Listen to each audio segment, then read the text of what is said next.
So it's Easter season. I don't know if you've kind of caught on. You've been walking around the grocery stores. Maybe you've been seeing, Easter baskets out there for kids, for parents to buy for their kids, or whatever it is for you. Easter is a great time of year. Maybe one of the greatest parts, and I won't say it's the most important, obviously, but one of the greatest parts of the Easter season, at least for me, is also probably the most problematic part of the season for me. And that would be mini eggs. It's a problem. I have eaten so many mini eggs over the last couple of weeks that I am more mini egg than man. And I'm not mini, I'm just an egg at this point. I'm just chocolate and terrible candy coating. I've been eating it nonstop and I can't stop. But let me tell you this, I thought that I found a shortcut, the cheaper Hershey's Eggies. The name sounds enjoyable, it sounds fun and whimsical even. It's not as good. It's a bag of lies. Don't believe Hershey's. Hershey's are bad people. They're lying to you. But yesterday I was in the store and I saw that they have Reese-filled mini eggs. Reese's. They're trying to get me everywhere I go. I can't win. And who's just a hand up? Who likes mini eggs here? Who thinks they're great? Who thinks Cadbury cream egg is better? Yeah, there's like 2 people. You guys are outnumbered, and I would agree. No one likes cream eggs. They're not good. No matter what egg you're a fan of at Easter season, Easter is an awesome time of year. Easter is fun. There's lots of things that we've made it to be enjoyable. Maybe you're a kid who was really into the Easter Bunny, which I've never really met a kid who's like my favorite, kind of mythological character is the Easter Bunny. But, getting eggs, getting chocolate, whatever, there's a hunt involved. That's always a good time as a kid if you grew up following that. But we know as people who have been involved in church, if you've been in church for any amount of time, this is a really important time of year. And maybe you grew up in church, or maybe you're here for the first time, you've never heard all this stuff. I'm glad that I got the opportunity to share some of this with you. But there's so much more to Easter than just Cadbury, themed chocolates for a season. There's way more to it than that, and there's a major purpose behind it. But maybe you've been around church, like I said, for a long time, and you've never really sat in or studied or dove into why do we celebrate Easter? Like, what is the point? Maybe you know the cross. Maybe everyone's kind of seen the pictures, like Jesus dying on the cross. That has to do with Easter. That's a major component, the major component of it. But you've never thought to yourself, or never really took the time to elaborate or to understand, why did Jesus need to die on the cross? Like, why? What was it about that? Like, why would God have that happen, that specific scenario? What was the logistical part of that? And what it comes down to is debt. Now, I know I'm in a room full of young adults, so that's a terrifying word for a lot of people here. Who would feel like you have student loan debt of some type? Let me tell you this, I'm 34, turning 35. I still have student loan debt. I was looking at my budget the other day. There's not much left. But I'm like, yeah, I better check how much is in there. I thought maybe by now it should be gone. It's really close. I still have a little bit. And that's not a huge issue, but I was mad. I was like, are you kidding me? It has been so long since I've been in school, and I still have that debt. But to be honest, debt sucks across the board. And maybe you're here and you're like, I've never had debt. I don't have debt. It's never been an issue. That's fantastic. Please, let me encourage you, keep it that way. I didn't do as good in my 20s.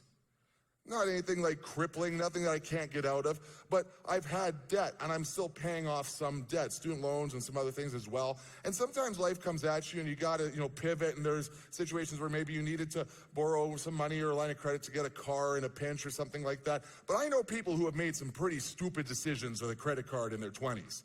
I know a couple of friends that decided to use their student loan to get tattoos. Quick, tattoos can be cool. Student loan debt to using them is not cool. Fun, fact for you guys, if you have student loans, you have to pay that money back. It's not free money. It's not like the government's like, we love you guys here, just go do whatever you want with this. Feels like that. You're gonna have to pay it back. And the government seems real nice until they start sending people to your house to break your legs to get the money back. They're not the mafia. But it feels like that at times when you start to get letters back saying, hey, by the way, you still owe this. You have to pay it back. It's not free. Your credit card is not free. I have a friend, and he was, after his wedding, was like $150,000 in credit card debt from an elaborate wedding. It's like, what are you, the royal family? Like, how much money were you spending on this? Like, I wasn't at the wedding, but was there chariots and horses? And like, I don't know, like, did they have those ice sculptures that were just their own faces, like carved in ice or in marble? I don't know, something elaborate, something, they went wrong somewhere to spend that much on it.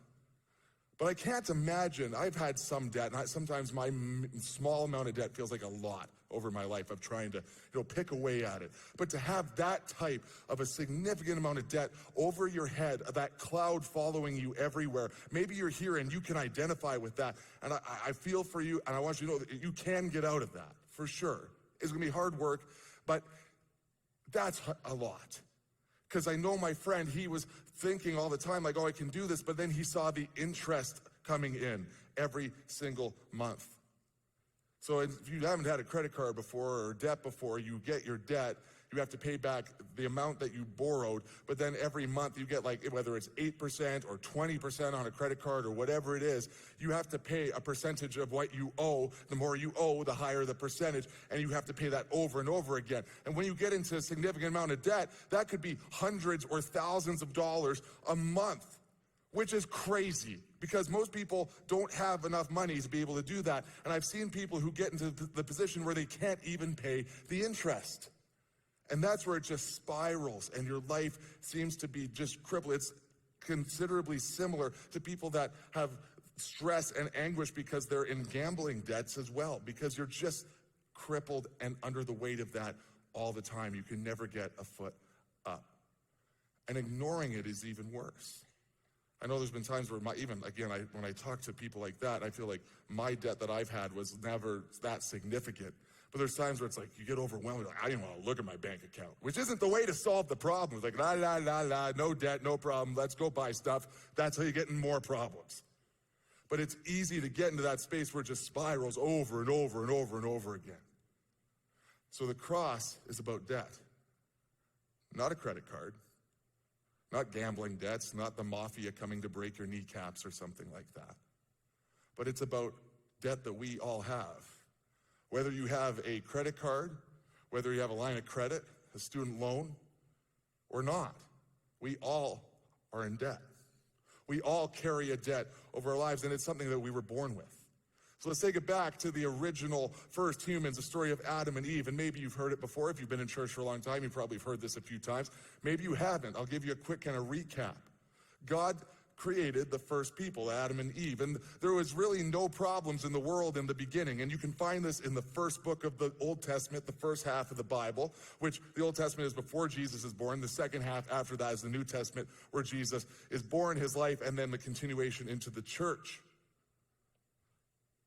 There was these first people in Genesis, and life was different than it is now. There was no war. If you look on the news, you see the stuff going on, that we see the injustice, racism, brokenness, just people stealing, cheating, pain, suffering. There was none of that, which I know is hard to come to terms with or to understand, because we just have no frame of reference for that. We can't comprehend what that would be like, but it was in a place called the Garden of Eden, which is heaven on earth. And what that means is not necessarily like streets of gold or what you might see in like a cartoon or when you were a kid when you think of heaven. But this place on earth was where they were literally walking basically side by side with God. There was no pain, there was no suffering, there was no war. It was peace. I can't wrap my head around that, but that's okay, because it's so far off from the reality we live in that we can't comprehend it. That doesn't mean it wasn't real. That just means we haven't been able to experience that yet.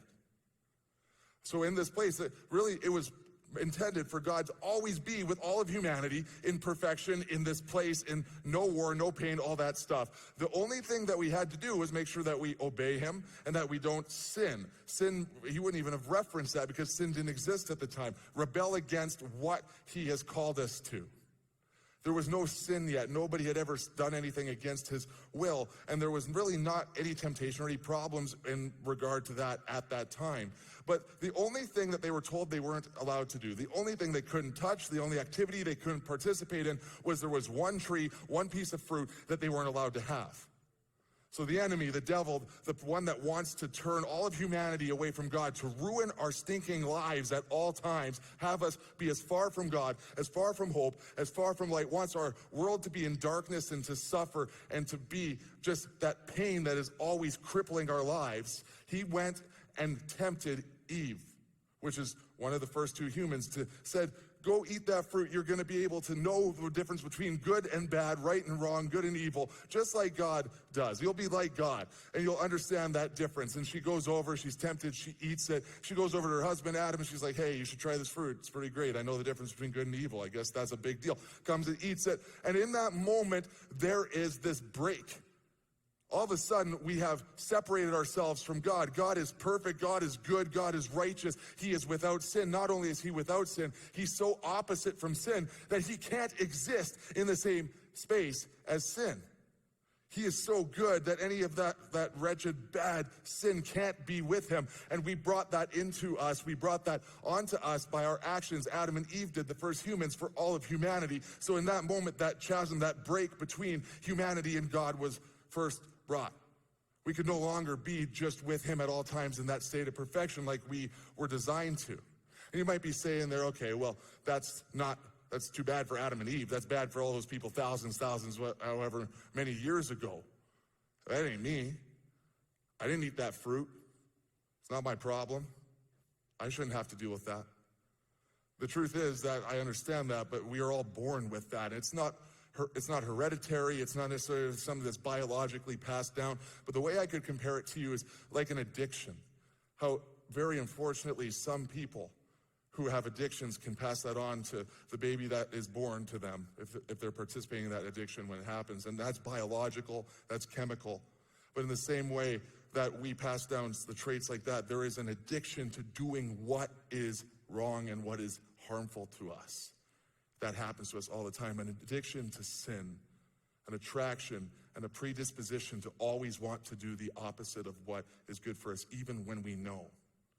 And maybe you think, I don't have that in me. That's not me. I don't, that's not fair. I was born with this. Well, let me ask you this. If God's way was peace, if God's original plan was tranquility, was good, and was perfectly aligned and righteous, can I ask you this? Have you ever contributed to the chaos in the world around you? On any level. Have you ever lied? Have you ever acted selfishly? Have you ever stolen? Have you ever been what would be definable as a sinful or bad person? And I'm not saying that makes you a bad human. I'm saying, have you ever contributed in any way in the opposite of what would bring peace and good and hope and light to the world around you? Have you ever chose your own way instead of what is best for the world around you, and especially for God? I think we all have. I have. I don't know anyone who hasn't, and I can tell you this, it's because we're all born with that same predisposition, that addiction towards what is not good for us, the opposite of what God has called us to be and called us to do. And the moment that was brought into this, we had this debt put on us. We had this cost of what we had to experience because of the mistakes. Humanity took on the debt of death.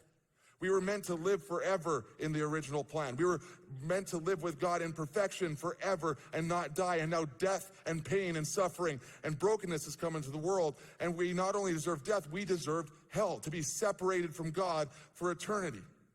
Because of our wretchedness, our brokenness, because of the mistakes we've made, and not just mistakes we made, but the decisions we've made to choose our own way instead of God's way, instead of the best way, we take on that debt. And because of that, we should never, ever be able to be with God. We shouldn't even be able to say his name, to enter into the presence of God in worship without dying. Because he is so glorious, he is so good, and we are so, by comparison, broken and wretched and dark, and the complete opposite that we've brought on through our sin and our decisions.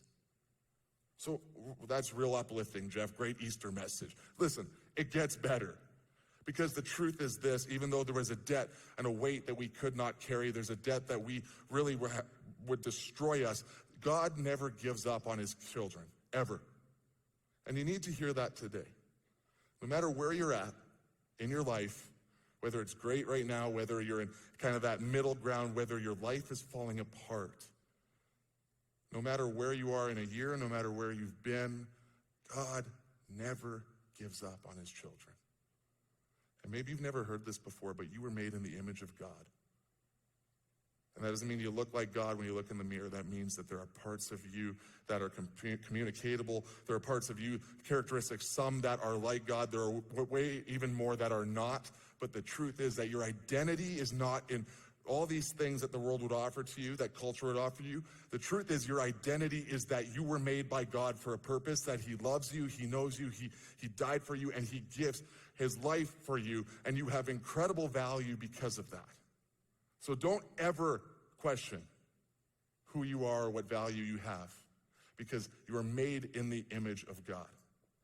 God will never give up on you. He always has a plan for you. No matter how dark it seems, he has a plan for you. And this whole narrative of the Bible, from Old Testament to New Testament, to the before Jesus to after Jesus and through the church, is this redemptive story of this plan that God put into action because we rebelled and we ran away and we were broken and we deserved hell, but he wasn't content to just let us rot. He wasn't content for us to just fall apart. He wasn't content to see us just spiral out of control, just like he isn't in your life today. And he put a plan in action to save humanity from ourselves and from the evil that we had participated in. And after the first sin, after the first fall of humanity with Adam and Eve, we see quickly in the book of Genesis, in chapter 3, verse 15. And he's talking to the enemy, he's talking to the devil, God is, when he says this. He says, I'll put an enmity between you and the woman, and between your offspring and hers. He will crush your head, and you will strike his heel. And this is the first, what is called a prophetic line or a prophetic statement of what was to come that God says, a promise of the plan that was being put in place, that somebody from the bloodline of Eve, from that first human, would eventually be the one, what is called a Messiah or a chosen one, to go and to bring back and to reconcile that disaster that we had put in place, to bring peace to the chaos that we had contributed to take the chasm, the brokenness, the gap between man, humanity, and God, and to bring us back together, to save us from our wretchedness, from sin, and from hell. That's the first promise. Now, Eve would have heard this, and she thought, well, you know what, this is probably going to be my first kid. Then my kid's going to come, and he's going to fix everything, and then we'll just, quick correction, right? I made a little mistake, let's get this back on track, not too far off. It wasn't. And for years and generations and thousands of years, this went on and on and on and on, where there was the entire nation of Israel, the Jewish people, had this story and this promise of the Messiah to come through different rebellions, through different times of being overtaken and taken captive in war, of mistakes that they've made, being slaves. There was so many different times. They were slaves over and over again. They got captured over and over again. They went through hardship over and over again. But there was always this promise of this Messiah. There was always this promise of this person that was going to rise up, that God was going to bring peace and to bring them back into where they belong. But over time, this became a problem. Because through the Old Testament, they just started to think that this was going to be, through their slavery, their oppression, which was very real problems, that this was going to be some warrior, some big sergeant, some leader with big muscles and who could rally the troops and would take them to take down whatever oppressor, whether it was the Egyptians or whether it was the Romans, and was going to rise up and they would have their day. That was kind of what they thought was happening, because all through the Old Testament, we saw through major prophets, minor prophets, which is just what we call some of these books that are between Genesis and when Jesus is born, where there's these people who were used by God and wrote of the coming Messiah, the coming chosen one, talked about them in poetic ways. But there was always promises over and over that we can still read of who was going to come. But they didn't get a warrior. They didn't get a sergeant. They didn't get someone even over 6 feet tall.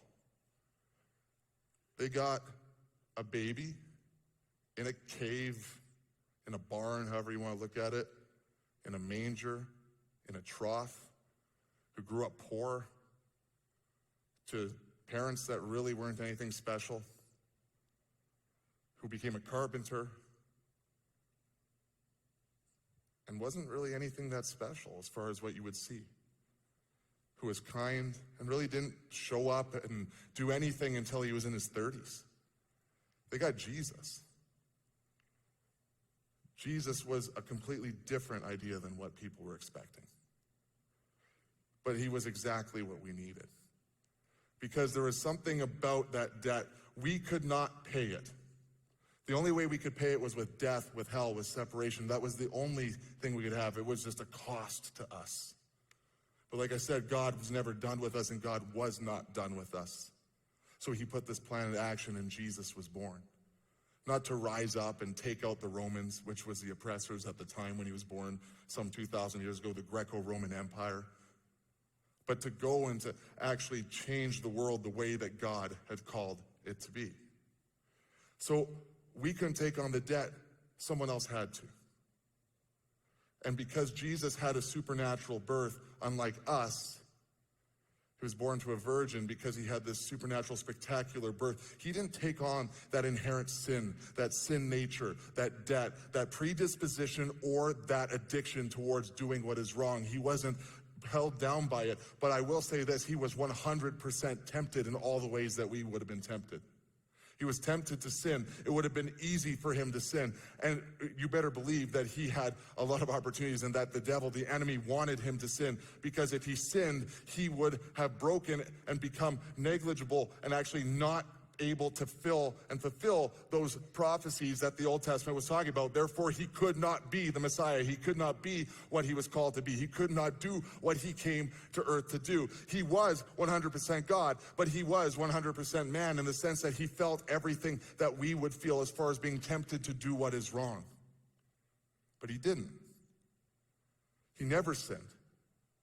In fact, he never did anything wrong at all. He just walked around healing people. He walked around sharing truth. He walked around going to religious leaders who were using their position and using lies to oppress people, to make people do things that God never meant for them to do, to take the word of God and to use it for their own gain, to make themselves look good or to gain money. And he was challenging those things, which led to him eventually being run down and being mutinied basically by his own people, and the lies were shared around him so that they could actually kill him and get rid of the political obstacle that he was to his own Jewish people. They took him and they murdered him. And because he died on the cross, he didn't have to die on the cross, but he chose to die on the cross.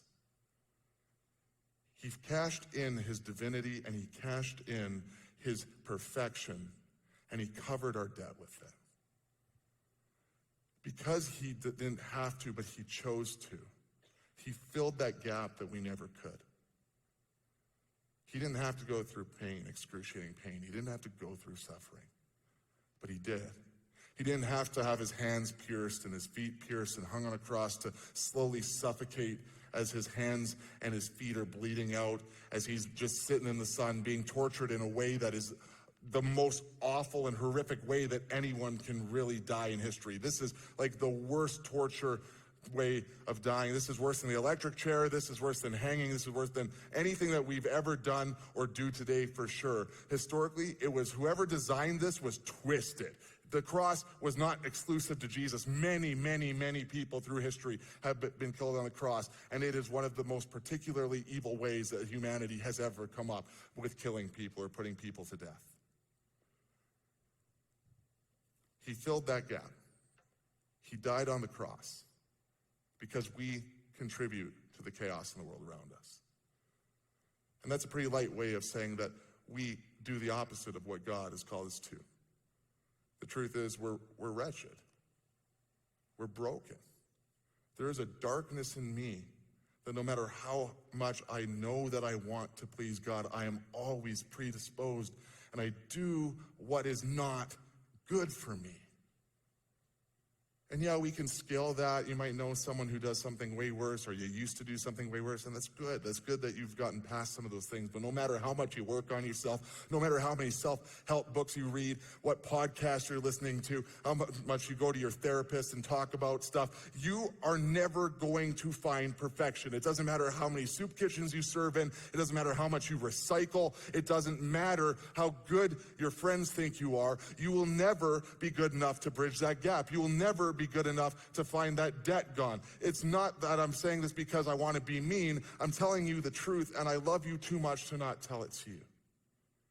But the truth isn't just that we're broken and that we're not lovable and that we suck and that we should all go home in shame. The truth is that in spite of that being what should be true, Jesus stepped in and he changed everything. He changed everything because now there's not hopelessness. Now there is only hope. Now there's not just darkness. Now there is only light in front of us. We just have to step out and to choose it. In Isaiah 53, that verse that was read at the beginning, that's one of those prophecies. 700 years before Jesus was even born, Isaiah says these things. And he says this in verse 4 to 6. Surely he took up our pain and bore our suffering. Yet we considered him punished by God, stricken by him, and afflicted. But he was pierced for our transgressions, and he was crushed for our iniquities. The punishment that brought us peace was on him, and his wounds we are healed. And by his wounds we are healed. We all like sheep have gone astray. Each of us has turned to our own way, and the Lord has laid on him the iniquity of us all. Because Jesus set up this new system where he is the sacrifice, where he is the blood sacrifice. Maybe you've heard the sacrificial lamb. In the Old Testament, right after things broke down, God's first plan was to fill the gap. We couldn't pay the debt, but he allowed us to pay that interest for a little while. And it was by, it's maybe if there's any vegans here, I'm sorry to tell you this, we had to kill a lamb or some animal. There had to be a blood sacrifice. You might be like, man, that's crazy. I don't get it. We don't do it anymore. That isn't what happens now, but there had to be some level of an act of death because the cost of sin is death. But Jesus came in and he took the place of that sacrificial lamb. You may hear that language. He is the sacrificial lamb. He is the sacrifice. His blood covered our sins, but not just temporarily where we have to do it over and over to pay that interest. On the other side of it, we are fully 100% debt-free when we choose Jesus. Not just paying that interest payment, not just paying what we can just to get by, just so that we don't get the debt collectors coming to our house and breaking our kneecaps or whatever it is. Just, we are 100% paid out debt-free. Jesus had a couple of stories, actually a lot of stories in his time on earth, and it's all captured in the Gospels, Matthew, Mark, Luke, and John, the first 4 books of the second half of the New Testament. And they're called parables, and they're kind of like metaphorical stories that even though they're not historically true, they still have significant truths to us today.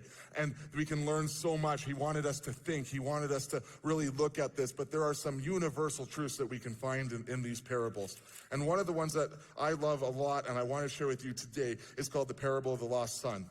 I'll read it to you verbatim. It's in Luke 15, verse 11.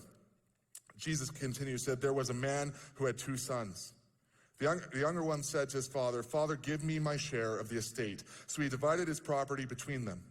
Not long after that, the younger son got together all he had, set off for a distant country, and there squandered his wealth in wild living. After he had spent everything, there was a severe famine in that whole country, and he began to be in need. So he went and hired himself out to a citizen of that country, who sent him to his fields to feed pigs. He longed to fill his stomach with the pods that the pigs were eating, but no one gave him anything. When he came to his senses, he said, how many of my father's hired servants have food to spare, and here I am starving to death. I will set out and go back to my father and say to him, Father, I have sinned against heaven, against you.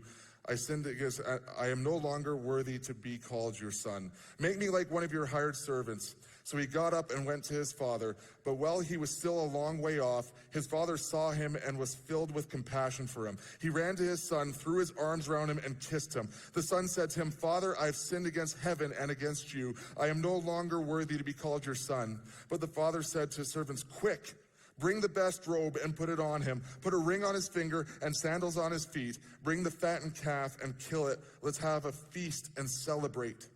For this son of mine was dead and is alive again. He was lost and is found." So they began to celebrate. Spoiler alert. You're the son in this story. You, no matter what your life looks like right now, that is the promise to your life. That is what Jesus offers you. The son made a horrible decision. He betrayed his dad. He took his dad's money. He put money and joy and excitement and sin and just pleasures and all these things that eventually destroyed him in front of his relationship with his dad. He abandoned his family before his dad was even dead, put a monetary value on their relationship and said, "I don't care. I just want to party." Maybe you feel like you've betrayed God. Maybe you feel like you've just made mistakes, like you can't ever be trusted again, like you're not a good person. Maybe you feel like I haven't just contributed to the chaos in the world around me. I haven't just broken peace. I'm a genuine bad person. I did this, I cheated, I lied, I've stolen.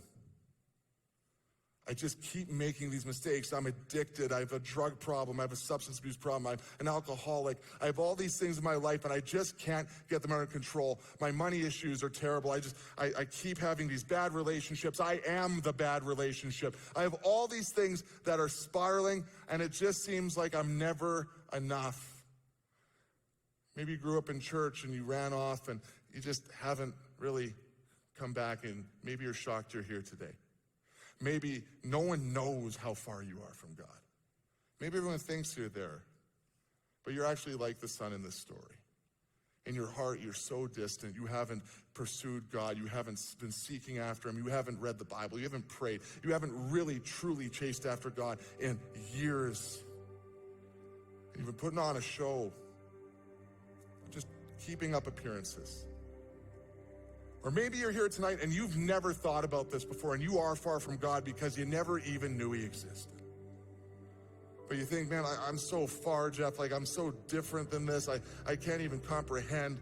Everything about me is so far off and in who I am, my identity. I didn't grow up with this stuff. I'll never fit in. I'll never fit into church. I'll never fit in with this. I just can't imagine that I would ever be good enough to be loved by God, to be saved by Jesus, to have him die on the cross so that I could not just live abundantly on earth and to have a great life of value, but also so when I die, I can spend eternity with God in heaven the way that it was intended in Eden, in the Garden of Eden. And the first humans, we get to experience that when we believe in Jesus, when we die on the other side of life. There is so much hope, but maybe you're thinking, I'm not good enough for that. Wherever you are in your life, whether it's big or whether it's small by comparison, or whether you're doing great or you're falling apart, whether it's today or whether it's tomorrow, that this is where you're at, you need to know this when we look at the story of the prodigal son, of the lost son.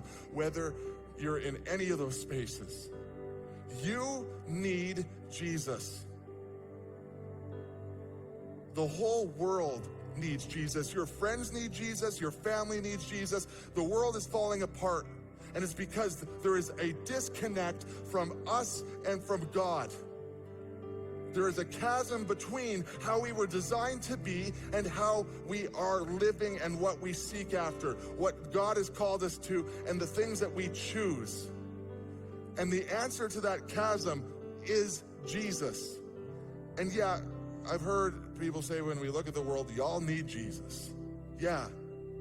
We think that will solve everything, and it's true, but it doesn't start with saying, well, the whole world just needs Jesus. It starts with you recognizing that you need Jesus.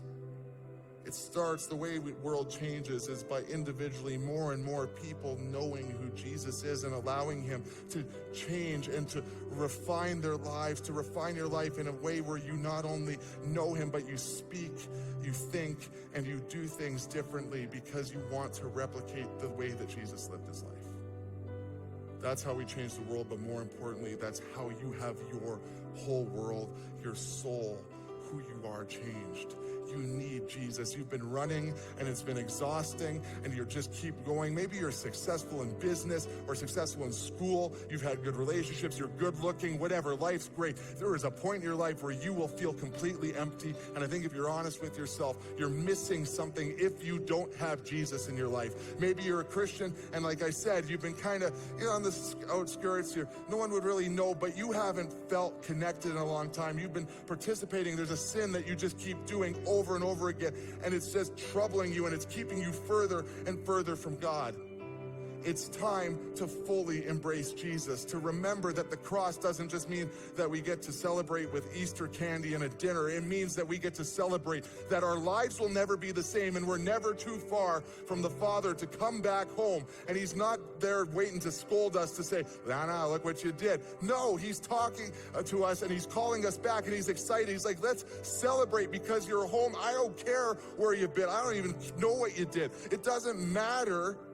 I love you and you're home, and I want you to be here and to stay here. The Father in the story, that's the heart that God has for you. And because Jesus died on the cross, we can return home. And it doesn't matter how far off you've been and how much a normal human, a normal person would scold and freak out and be like, you suck, get out of my sight, you're pathetic, you did this, you did that.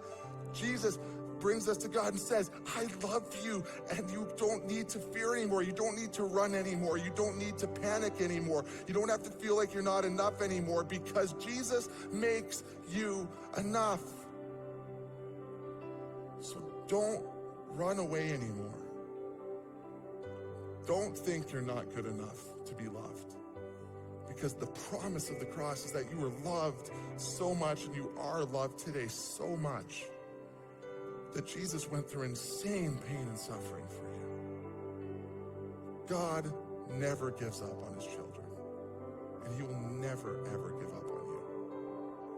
And so we celebrate that. We celebrate what God has done. And we do that regularly as Christians with something called communion. And maybe you've never, ever done communion before. Maybe you've never seen communion before. You've seen it's just a juice and a cracker or wine or whatever it is. Honestly, it doesn't have to be anything crazy. It doesn't have to be anything special. It doesn't have to be a special type. It doesn't even have to be Welch's grape juice. It could be anything. It was a meal at one point in the Old Testament church. It was a literal celebration feast. But the truth is that it is one of the most important things, in spite of the fact that the actual juice and cracker don't have much to them. It's not important what they are. It doesn't matter what we drink or what we eat. What is important is what they represent. And what they represent is what Jesus did on the cross. And what they are is something that will change your life forever. Forever. That power that comes from what Jesus did. And when we do this, it's so important that we take time and remember it, not just as this ritual that we do in church over and over again if we're Christians, if we follow God. But it's something that we actually take a moment and remember what God has done. So we're going to do that in just a moment. And the band's going to come up, and they're just going to play lightly in the background as you come and get these emblems, as we call them. It's really just cups with juice and crackers in them, representing Jesus' body and Jesus' blood, the juice being his blood and the cracker being his body. And of course, there's nothing that connects us physically to that, but it is a symbol of something that is so incredibly important. And so if you come up, you can come get your cracker, get your juice, and in a few moments I'll come up and I'll kind of lead us together through that. So the band's going to play. If you want to come up and grab these from these holders up at the front here, and in just a few moments I'll come back up.